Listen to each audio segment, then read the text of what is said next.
watching Israeli News Live. We came here today in Czech Republic, Prague, to visit Dr. Ludmila Elekova. She is a medical doctor. She lives in Prague, Czech Republic, and she is an activist against vaccinations. We have talked before on our channel about adverse effects of vaccines, and recently on my private channel I have interviewed several nurses from United States. Nurses in United States today are pressured into taking a yearly flu vaccine, and we know that it has caused several very negative reactions across the country. But what is the situation in Europe? So we decided to come and visit Dr. Ludmila Elekova and ask a few questions.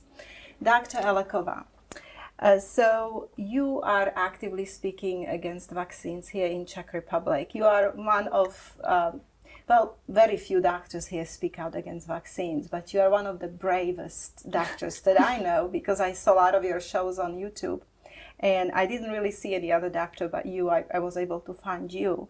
So why are you in this situation? Why did you decide to speak against vaccines? What made you to look into this? It started with my child, as usually. When my second son was born, it was in the 1996. I was completely convinced that vaccination is one of the best inventions of medicine, that it's safe, it's beneficial, that adverse effects are rare, that my child will benefit from being vaccinated, that he cannot get these terrible diseases and die. I was convinced that to vaccinate him is helping him to be healthy, to helping him to survive. This is the main reason why we vaccinate. We want our children to be healthier, to have a bigger chance to grow up. And I was really proud in the time, or happy, that we have the mandatory vaccination here, that we, responsible members of society are protected against these unresponsible people who would break the collective or the herd immunity. So I took my 3-month-old baby to the doctor, and he got the DTP vaccine, the old one with thimerosal, with mercury, with the whole cell pertussis part. I didn't know in the time that there is some aluminum in the vaccine. I didn't know there is the mercury in the vaccine. I didn't know how it's working, what's going on in the human organism when it's vaccinated. So I, with a complete trust, let the doctor to vaccinate my son. We came home, we woke up and started to cry. He had the inconsolable cry, or the high-pitched cry, the encephalitic cry. He cried 3 days, with pauses as well, of course. But he was crying and so screaming and high, and it was heartbreaking cry. And it was not about hunger, it was not about the wet diaper, it wasn't about anything. He was just screaming and screaming, and I couldn't calm him down. I was terrified, I didn't expect it.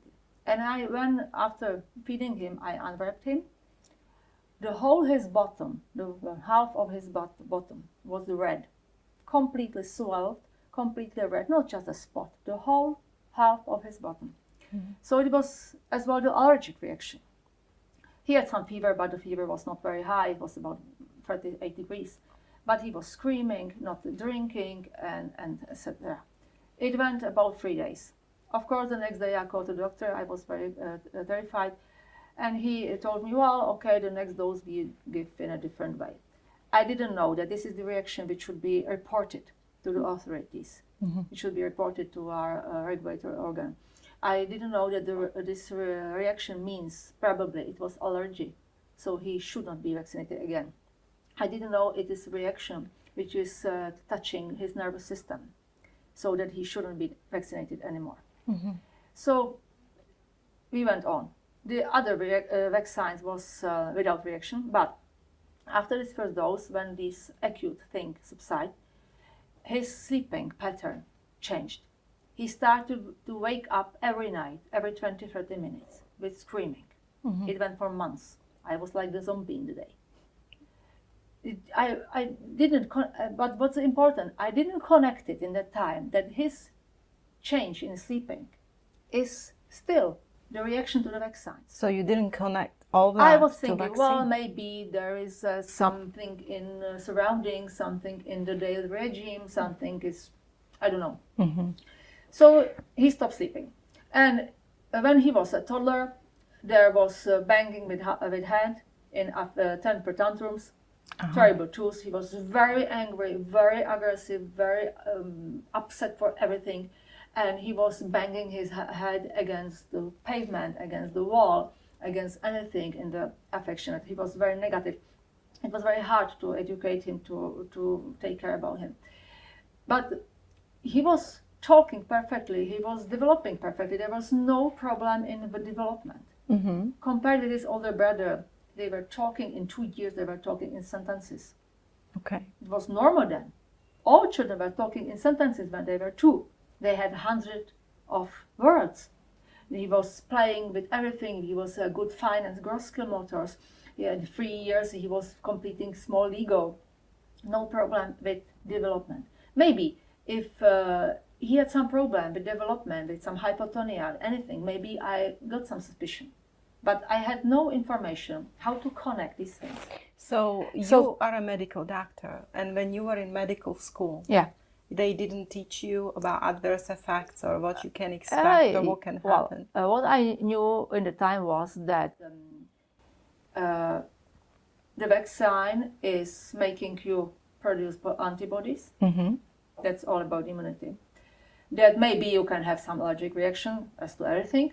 And then sometimes, in a very rare instances, somewhere after several mountains far away, it can happen some adverse effect like something with the neurological system. Mm-hmm. It was nothing you expected happen to you. Right. It was nothing that you expect. But it was about the acute reaction. I didn't know that can be some long time sequelae, that can be change in behavior, that can be change in development, there can be change in the character of the child. That was never discussed in medical school? No. Mm-hmm.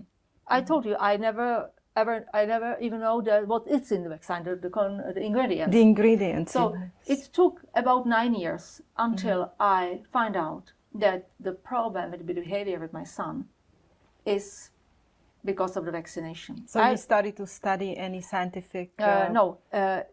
I just thought that he's a complicated person, that it's his character.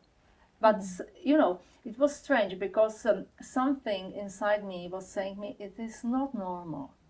It is not normal that I cannot explain him the rules, that he's still upset for everything and crying and screaming and banging things, that it's not normal, it's not my wrong bringing him up. That's something such a voice inside that is not normal. But I have no idea what's going on. There was no internet in the time here. And when he was about 9 years old, I went to a lecture of Dr. Tino Smits. It was a famous doctor from Netherlands. He was doing homeopathy and he was lecturing about post-vaccination syndrome. That he was saying how it looks like, how is some cases. And I was sitting there in that seminar and I thought, wow, it's about my son. Wow. So in that time I realized that all these things that are going on can be from vaccination.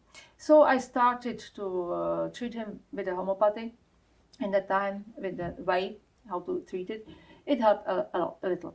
Then a huge amelioration was when we stopped giving him milk, cow milk, because we found out when he was 13 that he has a maybe allergy or making casomorphins, I don't know, but the milk protein, casein, it was like cocaine for him.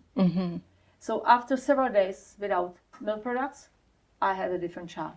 Wow. But now he is adult, but still there are results. Still there is something. He is not okay. He's a typical GAPS child. You know, it's a gut and psychology syndrome from Natasha Campbell-Debray. I see the line, the whole, like a red line, red thread through all his life. It's a typical GAPS child. I had the risk factors, wrong, bad gut flora. There was infections in my pregnancy, etc.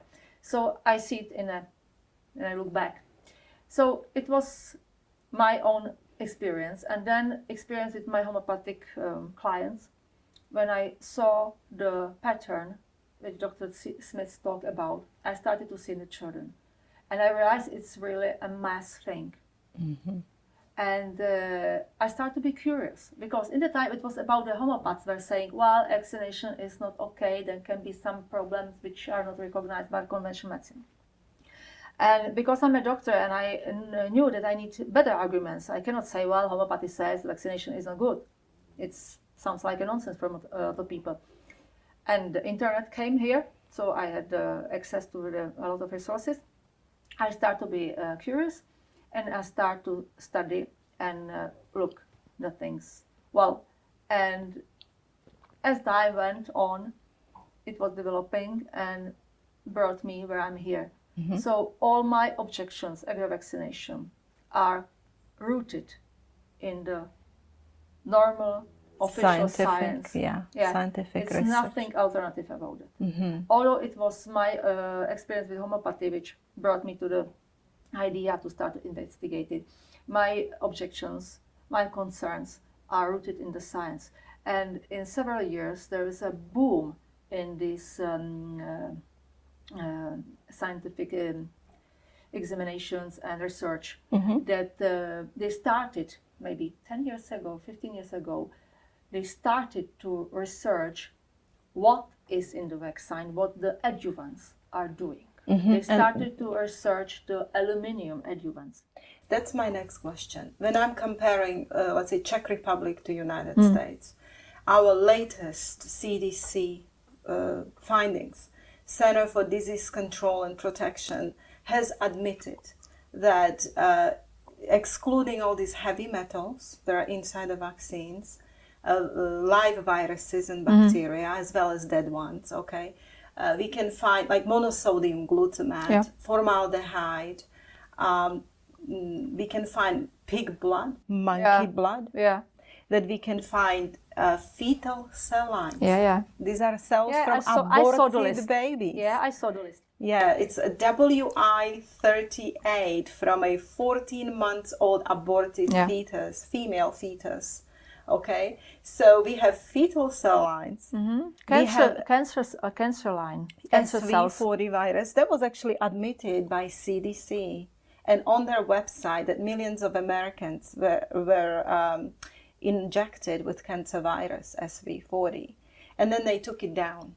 They put it up and then they took it down because it caused a massive, panic. I mean, but okay, so we are having all these things inside of vaccines in the United States admitted. Is it the same thing here? Yeah, of course, because you have the global players, the pharmaceutical, big pharma, the companies who are producing vaccines, they are producing in the huge amounts for the whole Europe, for the whole world. Right. And I was corresponding once with GlaxoSmithKline because I saw the discrepancies between the leaflet for Australia, it was in Pharma Hexa, and leaflet for Europe, for Czech one. There was a difference between what was listed as these trace ingredients or these things. I think that in the Australian there was a formaldehyde, not in the Czech one. It were some rests of antibiotics, residues of antibiotics there, and polysorbates. Okay. 5 or 6 things was listed in the Australian, not in the Czech one. So I asked the company whether they are producing more toxic thing for the Australians, or is the problem is with the list. And they answered me that it's the same vaccine for the whole world, but because the European law, that means law of the European Union, doesn't make them to list every single residue, they don't do it. So they're basically lying to Czech people. Yeah. It looks like a better vaccine with less... It looks like better vaccine, but that means, there were residues of antibiotics. That means the doctor who is vaccinating, doesn't know that he's injecting something with the residues of antibiotics, maybe to the person with the allergy to the antibiotics. Wow. So I think this is a violation of informed consent. How can I give the informed consent when I don't know what is in the vial? You know? Yes. So, but the ingredients, it's filthy. Yes, of course, it's a very, very disgusting list. But the main problem with the vaccine, because I was investigating what's going on in the brain of my child, of other children when they are crying and screaming, the long hours, when they have seizures, when they are stop communicating, when they go to the hypotony or stop developing. What's going on? And it's coming out that probably the biggest problem is the adjuvant, the aluminum adjuvant, maybe the other adjuvant, the thing which is making your body to react to the vaccine. That the type of the immune reaction which is launched after the injection, that's the problem. Because it's funny thing that aluminium is inert. When the aluminum was added to vaccine in the 20s of the last century, because they found out when they put the aluminum, they can lower down a lot the number or the amount of the bacteria. Okay. So it was cheaper and it was more predictable because of the very small dose of the bacteria and the aluminum, and it was launching much more intense immune reaction. Was there any studies back then on? No. And the funny thing is that they were thinking that the aluminum is biologically inert. So I think it's complete nonsense. When you go to pediatrician today with your child and you say, I have a concern, it has aluminum, he will tell you, well, your breast milk has aluminum. Yeah, and others right? Bullshit. But you know, they are giving something to vaccine, which is responsible for the effect of the efficiency. The vaccine would not be efficient without the vaccine, the aluminum. So it's there because it's necessary for the vaccine to do what it's supposed to do. And they are saying us it's biologically inert, you know, but it is inert, then don't need to be there. Well, the bullshit about the aluminum, the dose is minute. It's in your breast milk. When you lick the lid of the yogurt, you get the same, and all these things. Well, it's in the water. I think the doctors don't know mathematics because they should know that when you are ingesting by your mouth in the water, in the food, the aluminum, the bioavailability, that means how much you absorb, is minute. It's 0.4% or 0.2%. That means 1/400th you got in your body, and your body immediately get rid of it by your urinating. Kidneys. You urinate it.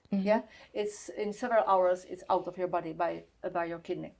That means even if you ingest some aluminum, the most of it goes out with you in your stool, and only the minute amount you got in, and you get rid of it. But there is a problem when you inject it. Yeah, when you ingest, when you eat it. Yeah, but how about injecting it? But if you put in a shot, that means that it's 100% it's in you. Wow. Yeah, of course, the injections in your butt, that means everything is in you. So when you eat something with some declared amount of aluminum, only one part of the 400 parts gets in your body, and you get rid of it very quickly. But if you get a shot, a vaccine with aluminum, all the aluminum which is declared there is in your body. And the problem is that you cannot get rid of it in a few hours because it's a big complex. It's bounded with antigen, and it's too big to go through the kidneys to your urine. But it's not it's not the main problem. The problem is that the aluminum in the injection site is attracting your immune cells. And your own DNA, your own tissue is the attractor for that. Because the needle is thick, needle is making some damage, needle is destroying your cells. So what's inside in your cells, the cells are torn, it goes out, and there it is a mess. You have that vaccine, you have these antigens you should react against, you have the aluminum, you hand some all these contaminants and all these things from your list. You have some residues of anything which is a vaccine. You have the other chemicals. You have your own tissues. And then another problem is that the aluminium doesn't need to be bound to the antigen to make your immune system react. It's enough that it's there. That means you have this soup, this a mess, and inside there's aluminum, and your immune system are coming there. And my question is how your white cells know what they should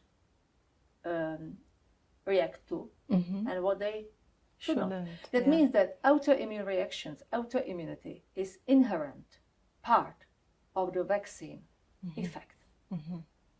Allergy is inherent part of the vaccine effect.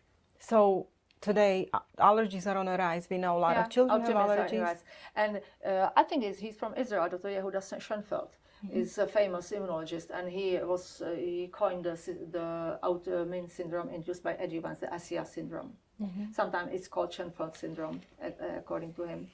And it's described in a great detail on the molecular and cell level how exactly these adjuvants are changing the reactions of your system and how exactly they are causing autoimmunity and are causing the allergies. And it was even described that the aluminum from the injection site is getting to the brain and what via the immune cells. And the immune cells is transporting it to the glands, the glands, and then to the brain.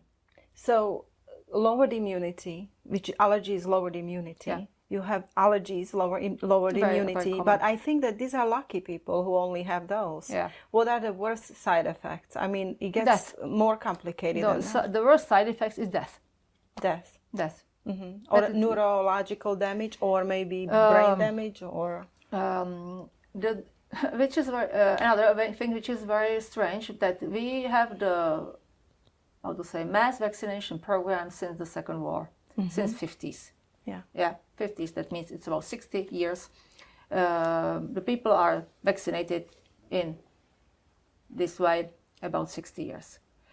And during the 60 years, nobody made a research. Nobody, after the 60 years of mass vaccinations, maybe thousands of or hundreds of million doses, nobody is able to say, well, we know what's going on in the brain of the person who has the adverse reaction to vaccine and who has some neurological symptoms.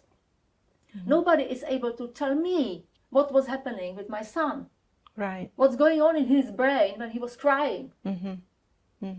Nobody is able to tell my mother whose child go to the regression, whose development is hindered, who has seizures. No doctor is able to say, well, we can tell you that in your brain of your child is going this and this and this. When someone dies after vaccination, it's just a coincidence.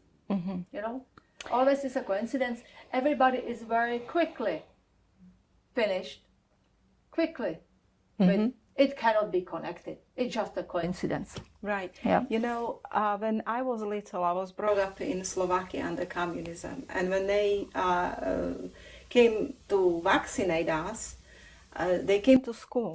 I remember and as well. Just vaccinated us in school. Our mothers didn't know. They had no idea. We came home, we were vaccinated.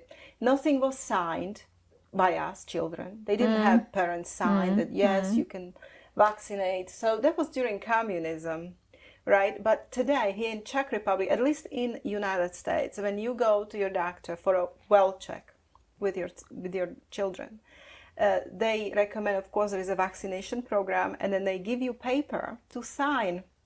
And then on that paper, you have adverse effects, what can happen to your child. Oh, it can be mild, like a swelling at the injection site, or fever, or high-pitched crying.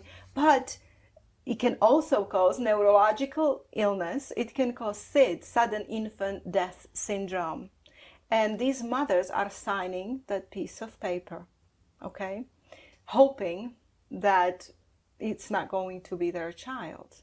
in Czech Republic, does doctor give the mother? Yeah, usually they give the to sign the informed consent, but it's a ridiculous thing. Yeah, it's something that I was informed about the benefits of the vaccination. I was informed about the side effects and etc. etc. It's in fact I show it to a lawyer, and he told me it's a scrape of the paper because it's not listed like you said it was listed there. So it's not usually listed. the doctor said, well, your child can have a little fever and maybe a little swelling. So you don't have a consent here. Yeah, the consent, but the consent is nothing saying. So it doesn't say it can have even SIDS. No. Sudden infant death syndrome. No. Because if you look inside of a paper that is inside a vaccine, and you open that paper up, and you start reading little letters, right? And in these little letters it says, SIDS. I'm not sure whether in our country, in our leaflets, it's listed. Maybe somewhere it is. Yeah, but it's always listed that it was reported after the launching the vaccine, after the normal clinical use, and that is no proof about the connection, about the causality. Okay, yeah? So people are reporting, okay, we put it there, but we think it's not connected. But yes, I saw the vaccine, there was SIDS, there was autism, and there was other things. But in the leaflets, they are listed. There are neurological problems. They are listed allergic, including anaphylactic reaction. They are listed autoimmune diseases. Okay. So it's there. But they are not numbers. They are not the frequency. But people don't know it. Well, recently there was some about the population. There were some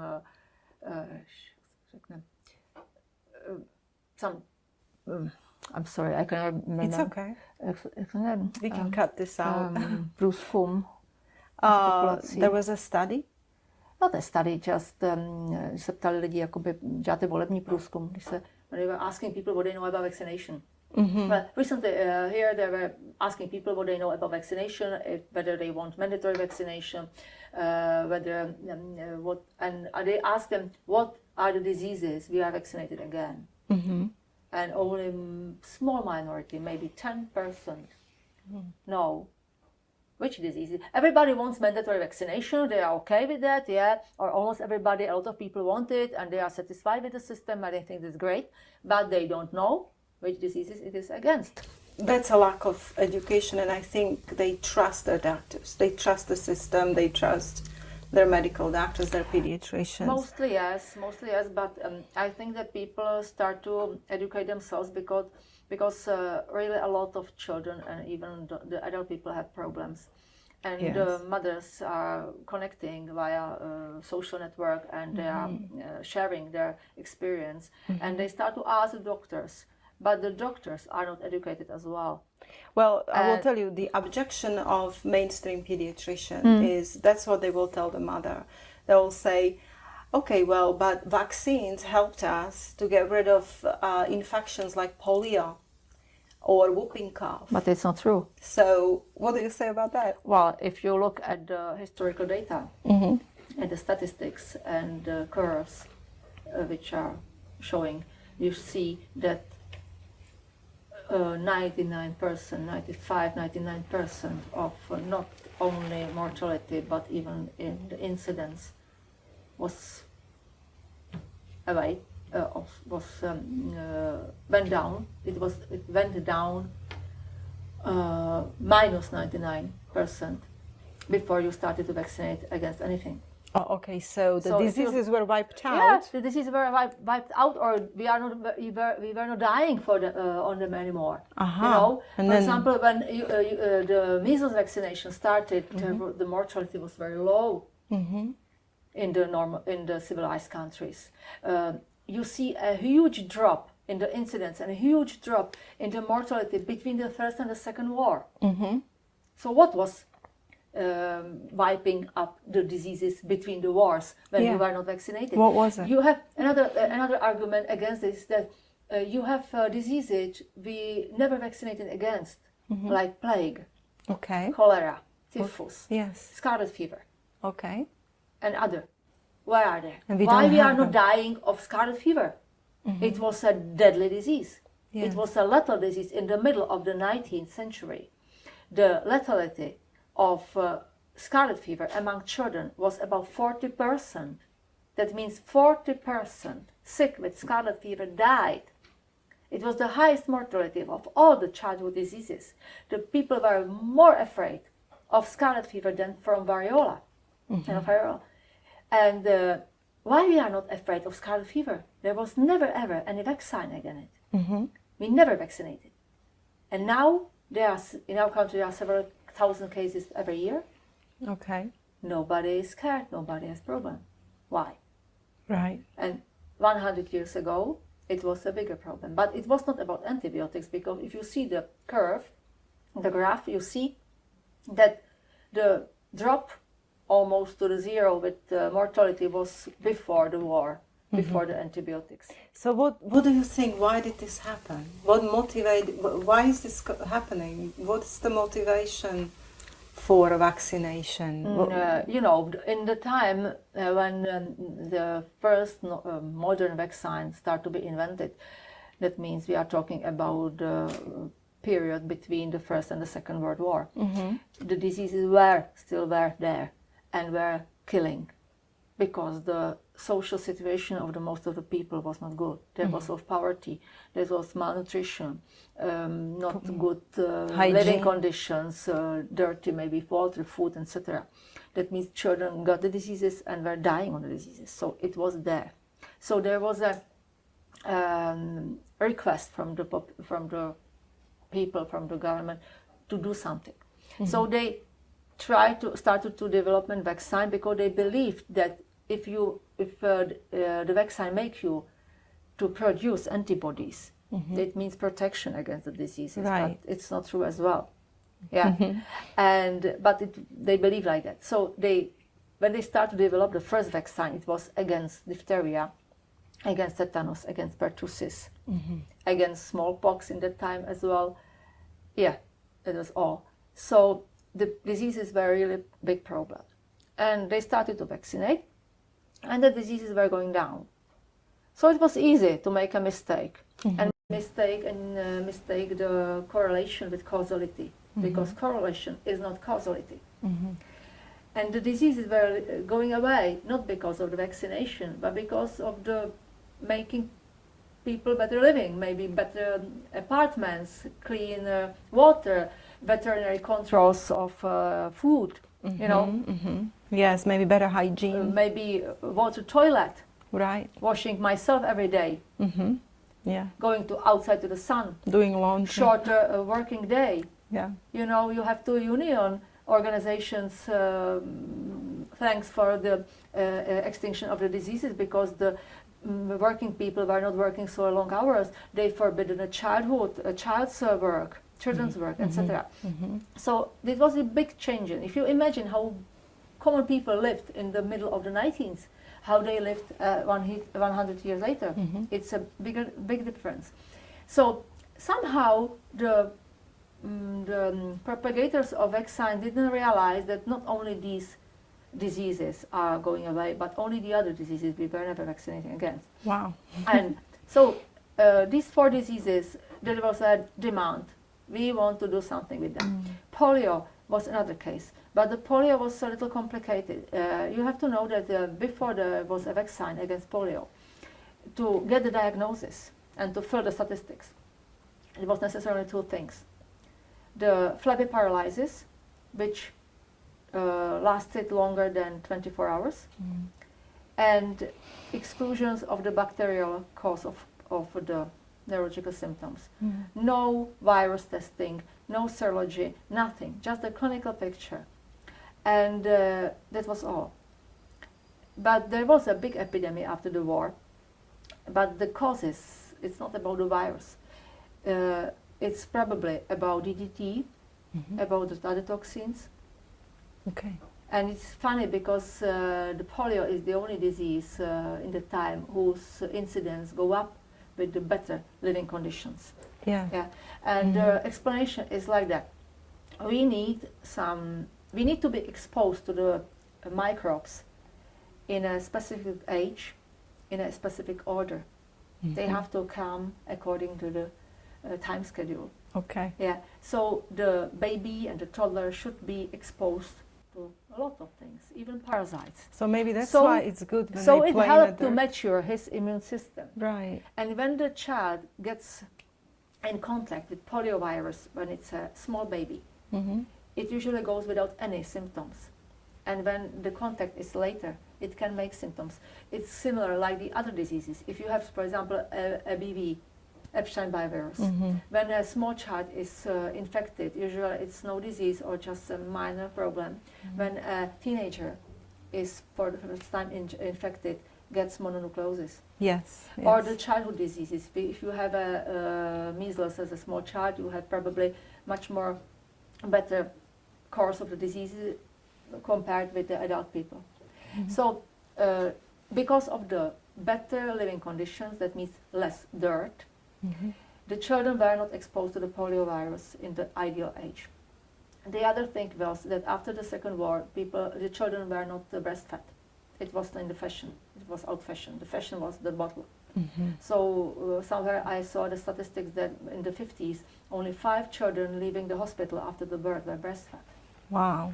That Mm. means no natural immunity. Right. The other thing was that the baby formula is made from a normal cow milk.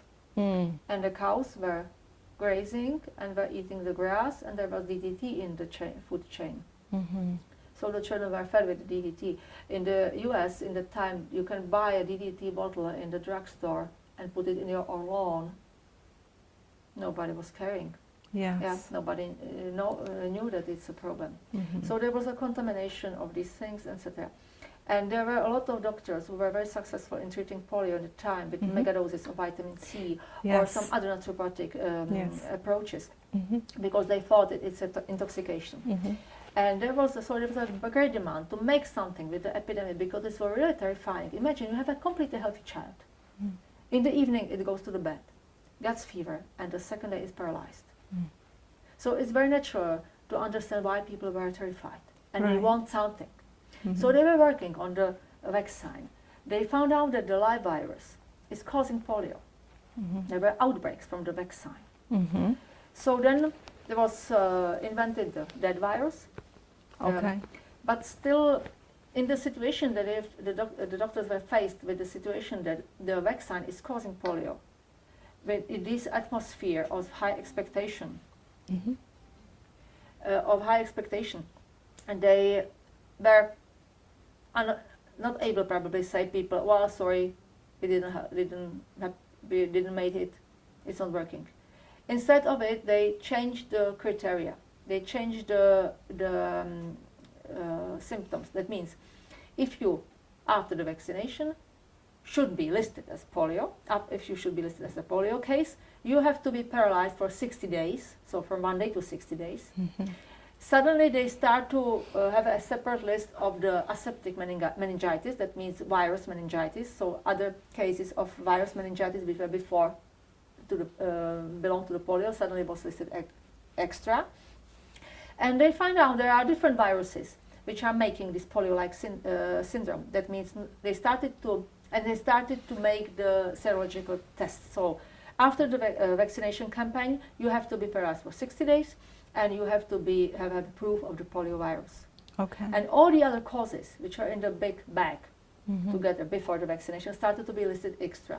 So only this statistic trick, make the polio disappear.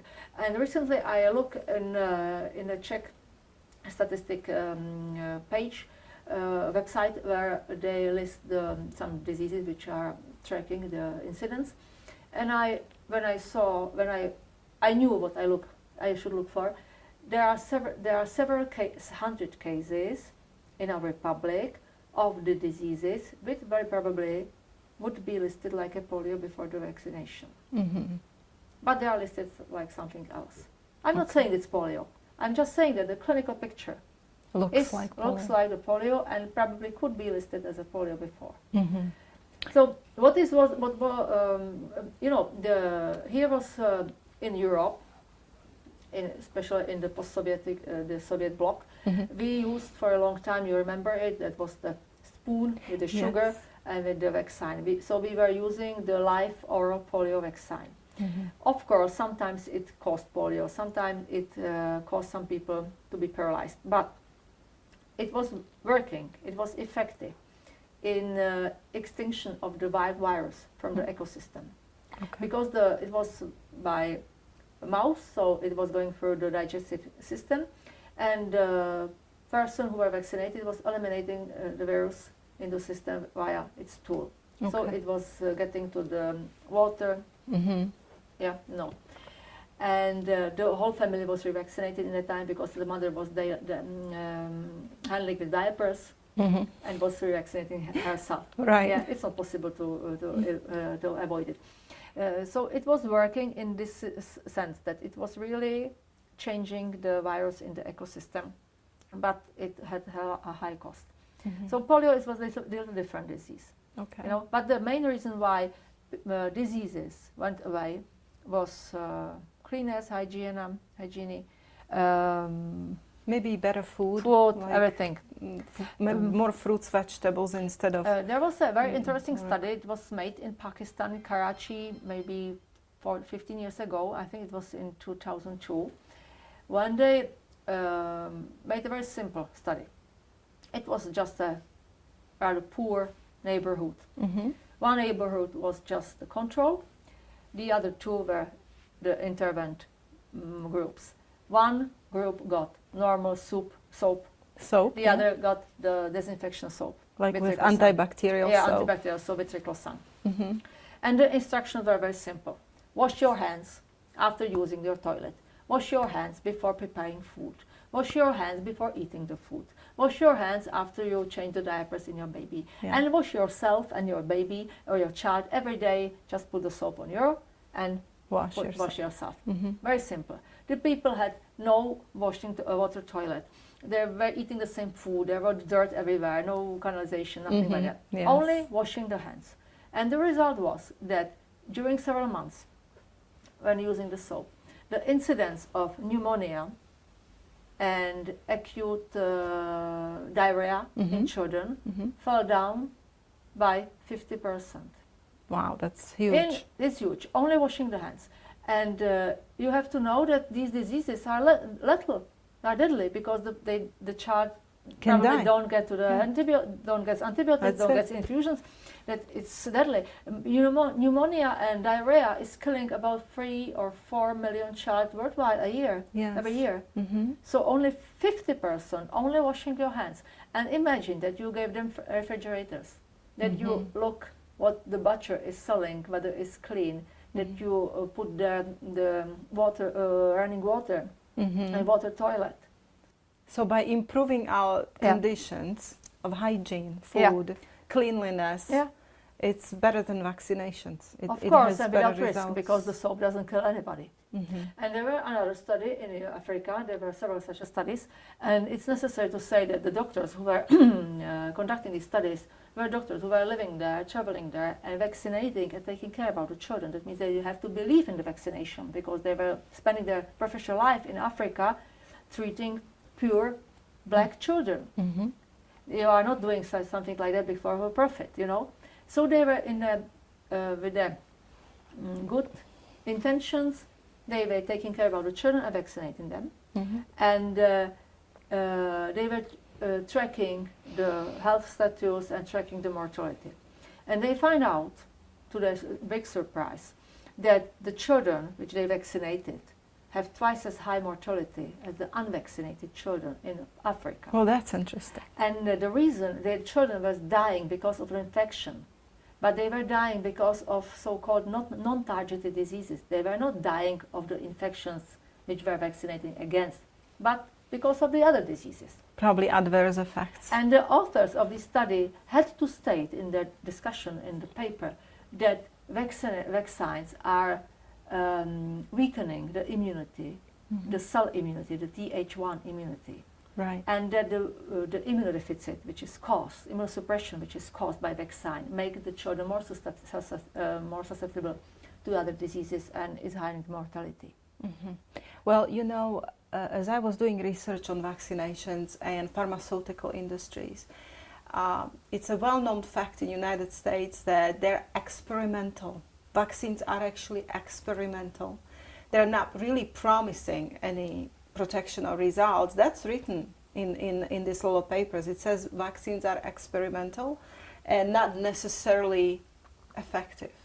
I mean, they're admitting right now, and also, of course, they're doing a lot of experiments in third world countries like Africa and India.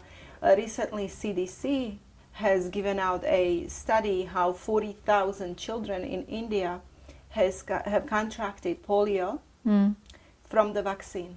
And Indian doctors are saying it is from the vaccine that United States brought there. And I really believe this is being experimental on these children. They're experimenting on them and then doing all these studies. So the agenda is not very clean. It's an evil agenda, in my opinion. So you as a doctor, what do you recommend for parents? What do you recommend? Vaccination? Maybe spread it out, start later, because in United States, children are vaccinated few hours after birth. They're immediately given hepatitis B vaccine. It's a terrible thing. And if you can imagine, hepatitis B is, you can get it only by sexual contact or blood. So little baby that is born, when is this going to have a sex or any blood? So it makes no sense, but they're giving it few hours after birth. And of course, it's then starts at 2 months and then 4 months, and they keep adding and adding. I mean, they're getting cocktails. They're brand new.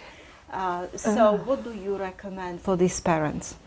Well, before I answer, that you think it's not clean agenda? Of course not. When I was talking that they were making the vaccines or trying to make vaccines against the really serious diseases, it stopped with polio. When they made the vaccines against measles, in the end of the 60s, the scientists asked Dr. Hilleman, who was one of the authors of the vaccine from the Americans, why do I making vaccine against disease which is not a problem? It's a normal childhood disease. Nobody is dying from that now. I got mumps, when I was little. And he said, well, because we can. It's like with Messner, who was climbing up the Everest, and they asked him, why you are going there to the Everest? Because it's here, it's there. Yeah. So not because it's necessary, but because it is here and we can try it. And then it went only down the water because varicella, chickenpox. It's better to get it when you're small. Yeah, of course, because the children get the disease several years after vaccination. Yeah. Why make a vaccine for chickenpox? It can be useful only for the children with some great immunodeficit, which are really endangered by chickenpox, or rotavirus vaccine. It's the other nonsense. I saw a presentation of the PR agency, how they are making the PR action for this vaccine, because they have vaccine and nobody wanted it because rotavirus is a normal, it's a very light disease. It's a no problem here. Right. It's a several days of diarrhea. And almost everybody catch it during the childhood. And the children have antibodies from the mother during the first months. So if the child is breastfed, it's a nonsense to give him rotavirus vaccine. So even the doctors are the puppets of the pharmacy industry, because they should know that it's not worth to vaccinate it. So first was vaccine, and then they were finding the market. So we have to heighten the information about the disease, spread the fear of the disease, make the need for the vaccine. Right. Make it necessary demand. So now if there's a new vaccine, usually it's not because the disease is really a terrible thing or it's frequent and it's serious. It's that they make some vaccine, sometimes it happen, and then they try to find out who to push it. Well, in United States, pharmaceutical companies that make vaccines bring billions of dollars a year. 1 year, billions of dollars of profit. And of course. So do you think it's connected to money? Of course, yes. Follow the money is the mantra. But I should answer your previous question, what to recommend to the children, to the parents. Well, I think that everybody has make his or her own decision according to the information. Right. If another problem is which is a little confounding the decision is the legal situation here, because in Czech Republic the child has to be vaccinated to be accepted to the kindergarten. It's a big pressure for the parents. You actually have it better than US. In US, you have to even for school. Even for school. It's better, but it's not as good as in Slovakia when you just pay the fine and your child can go to the kindergarten. So Slovakia yeah, has just to pay the fine. that. Okay.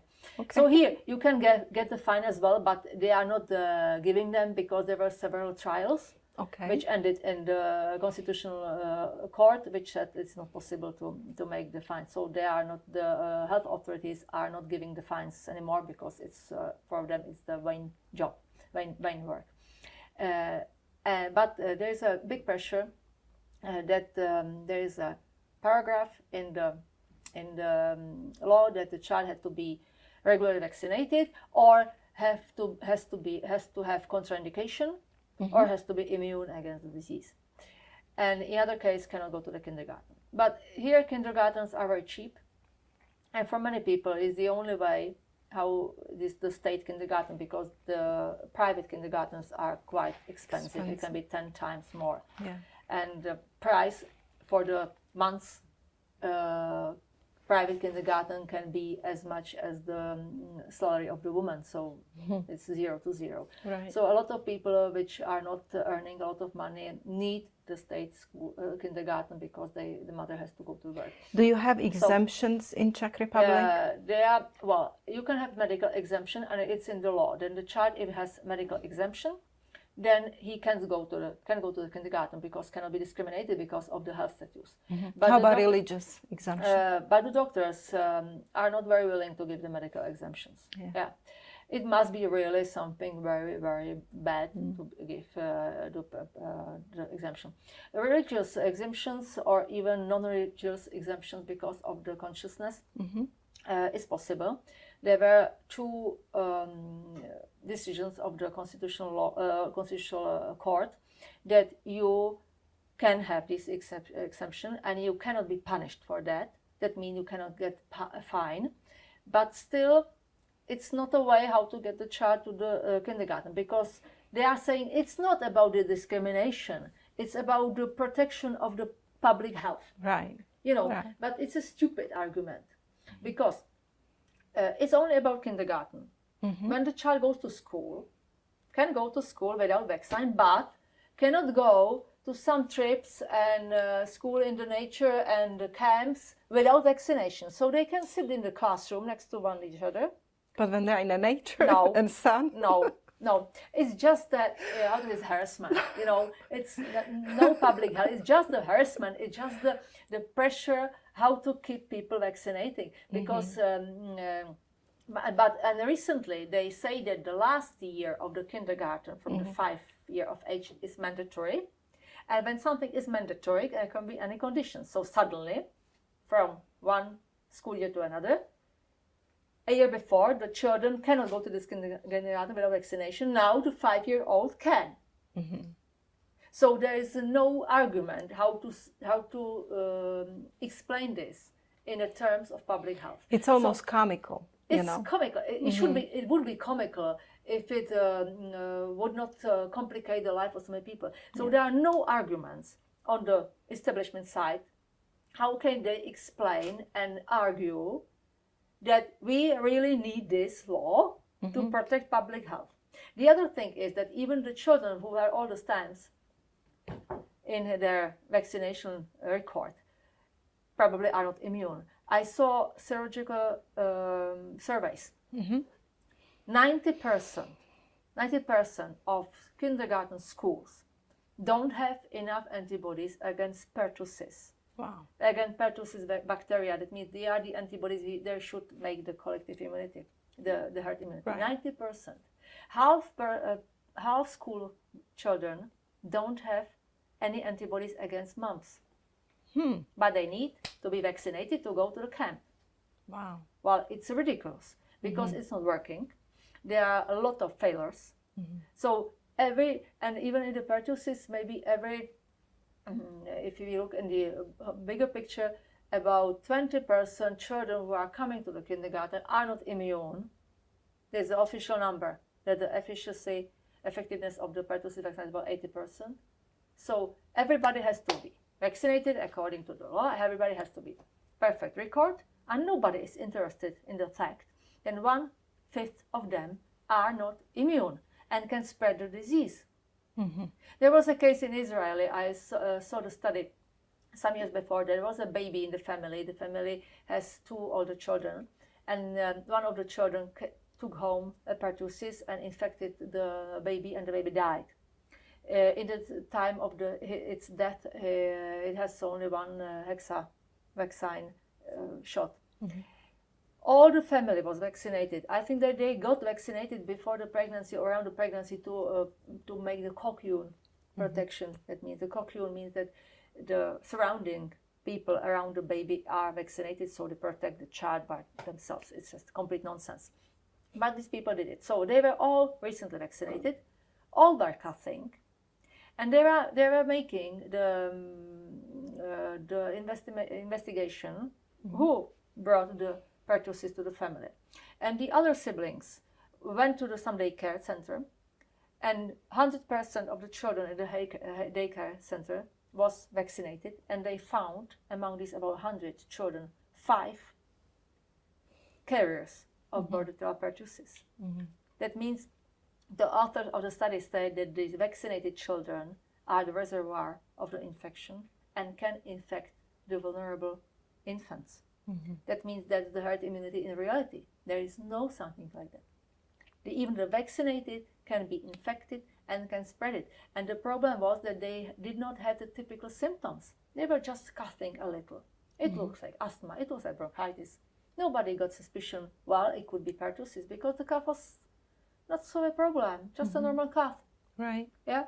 So if someone vaccinates himself to protect his child, is probably making himself a carrier, and is making the probability that can infect the spread the disease. Spread it much more. So basically, vaccines are ineffective. Yeah, yeah. You are in more danger by vaccinating yourself or your child than if you don't vaccinate. Do you have any families in Czech Republic that you know of that they don't vaccinate the children, and children are healthy? Yeah, of course, a lot of them. And very often it's like that the first child is vaccinated because the parents are not informed, something wrong happened. They wake up, start to study, they find out what they did, and the next children are not vaccinated, and without exception or very small exception, the second and younger children are very, very healthy. I know a family where the first child is autistic. There was the encephalopathic reaction, encephalopathy after MMR vaccine. The child is very terrible, very retardation.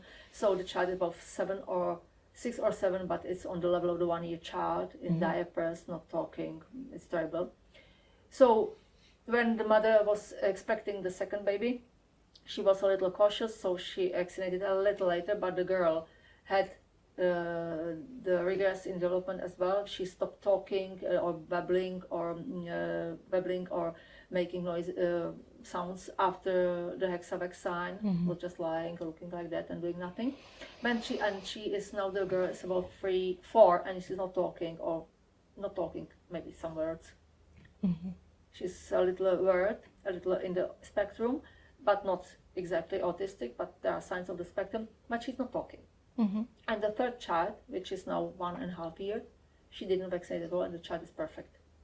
Before its age, talking, developing normally. And it's very often that first children are really damaged. Then they say, well, it's genetics, you are too old, your husband is too old, you have this and this risk factors. But when the parents decide not to vaccinate the other child, it's usually without any problem. Yes, that was the so case the with us. See it. Do you have experience and with... there are studies where we're comparing the general health of the vaccinated and unvaccinated children. And that's the very funny thing. Maybe you're a journalist, maybe you should ask some governments why because they are spending our money. Okay? We are paying some taxes, and the vaccination is paid from our taxes. Yes. So it's my money and your money. And they are telling us it's for your good. Right. It's for the higher good. Mm-hmm. It's perfect because we are not so sick, because we would pay much more money for the epidemics. You know, we will die or we will be extincted. So I think it's very funny that we are vaccinated for 60 years and no government on the world, as far as I know, did a study which would took unvaccinated children and compared with fully vaccinated according to schedule, and was looking at the incidence of asthma, allergies, neurological problems, just compared to general health. Mm-hmm. Maybe compared how much the health insurance company pay in average for one unvaccinated child versus one fully vaccinated child. That would be interesting. If you distract these, something like a well check, Mm-hmm. the checkups, etc. So there's and maybe compare the numbers, because if it's a prevention, if the vaccination should save the money, we would pay in a case of epidemic. I want my government to prove it, Mm-hmm. to give me numbers, to show me that these monies are well spent. Right.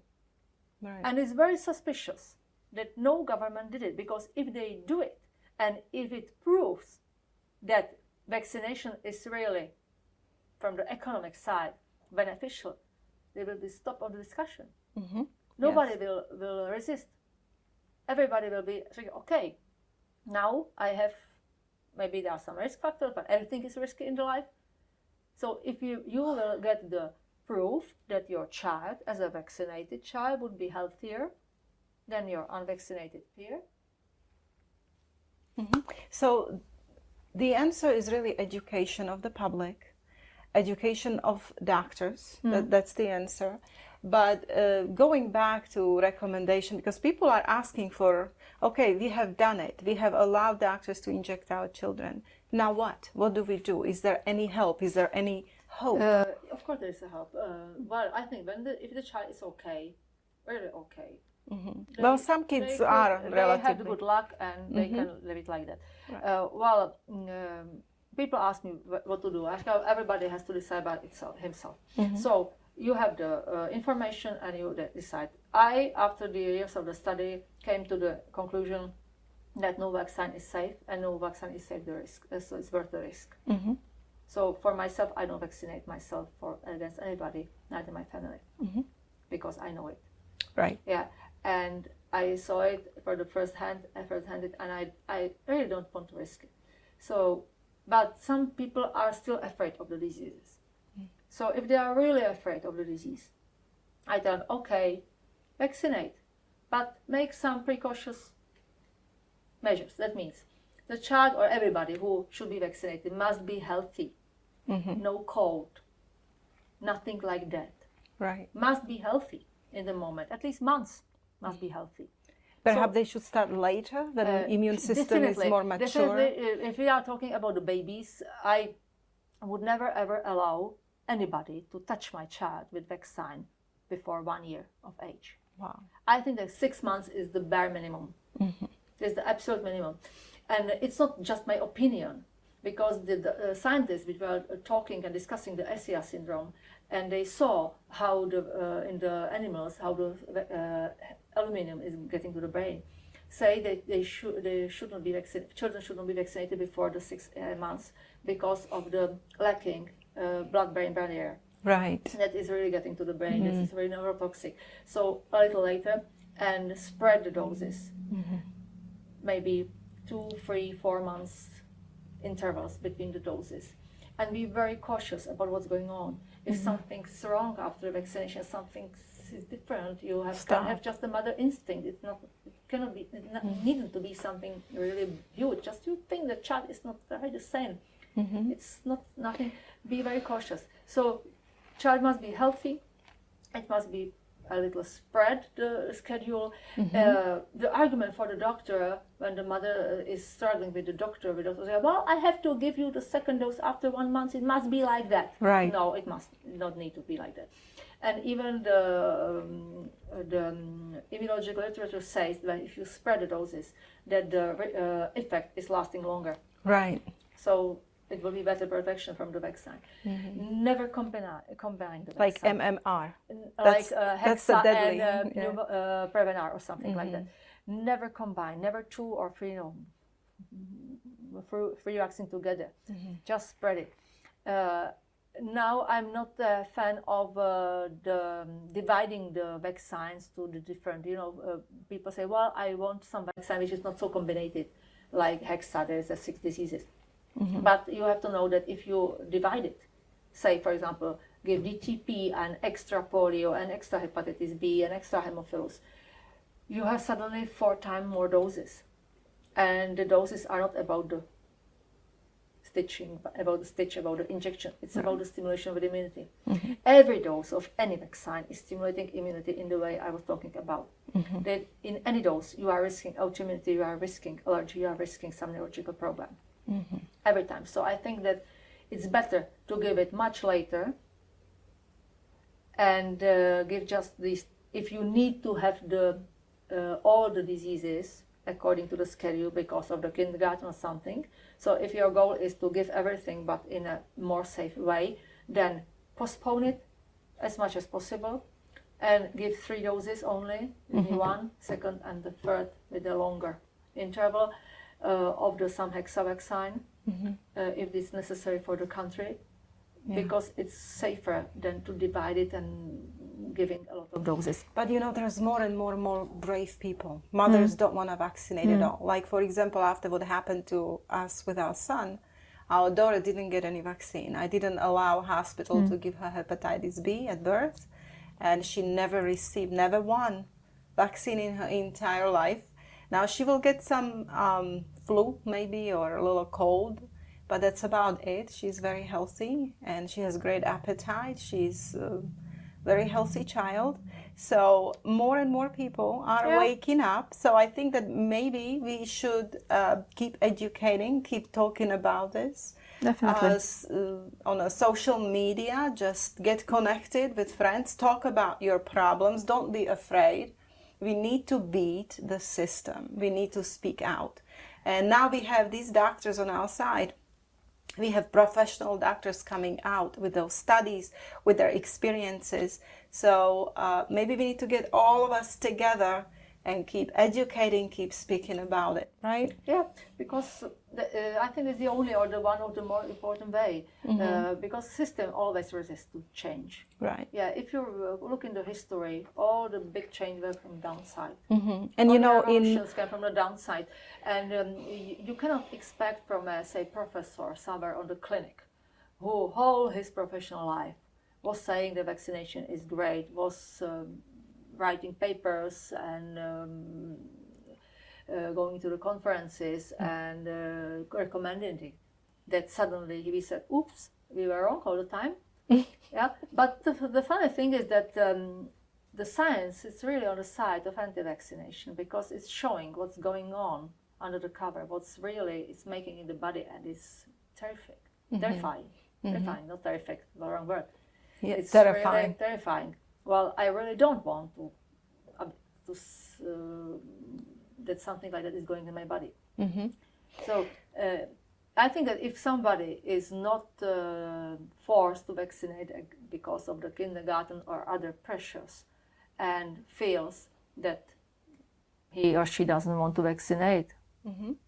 Well, so there are some more brave families right now who are willing to go to court, and they're willing to bring it to the paper, to the journalists, to TV stations.